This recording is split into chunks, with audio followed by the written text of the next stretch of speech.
I'm with Scott Paul, president of the Alliance for American Manufacturing. We were talking about trade cases.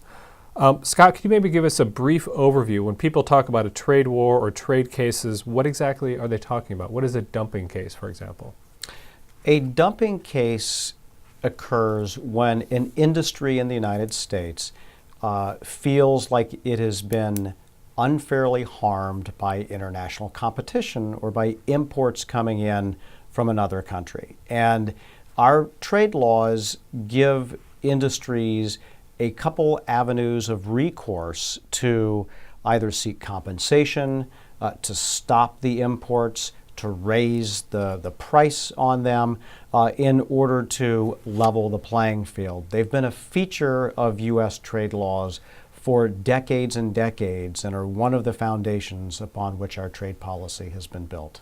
Okay, right now, which industries are most affected by or most likely to use the anti-dumping statutes? Which industries are most harmed and which countries are most likely to be involved? Historically, dumping laws have been utilized by almost every sector of American industry and agriculture.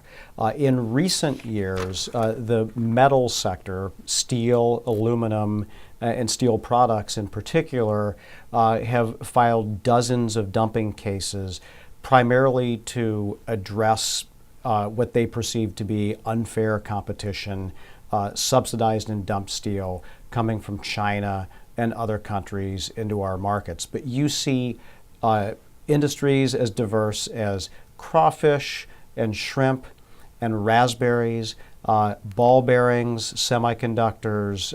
So it's a good cross-section of American industry that has in fact utilized these dumping laws. And are it generally raw materials like steel and agricultural products, or is it also finished products like washing machines or things like that? That's a very good question, and the answer is both. It's both raw materials such as steel plate and consumer goods such as appliances. There was a case recently dealing with a particular type of refrigerator, and so you'll run the gamut every year, but a lot of things that people see in their households every day.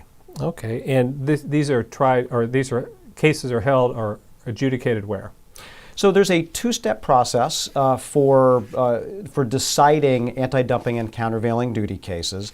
A case is initially brought to the Department of Commerce, which is a federal agency, and that agency makes a determination about whether in fact there is a material cause to continue, whether in fact the dumping has actually occurred, which is selling at below market value into our country, or facing imports that have come from a country that subsidizes those imports.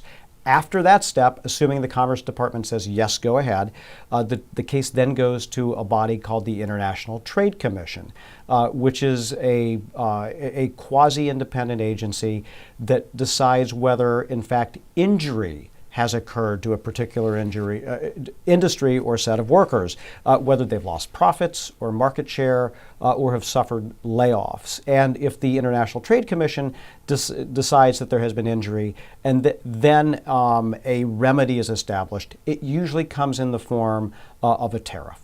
Okay, and what is the Trump administration's view toward these kind of dumping and countervailing duty cases? Are they going to be more aggressive or more supportive of these cases going forward? I think the administration will look to file more cases like this itself.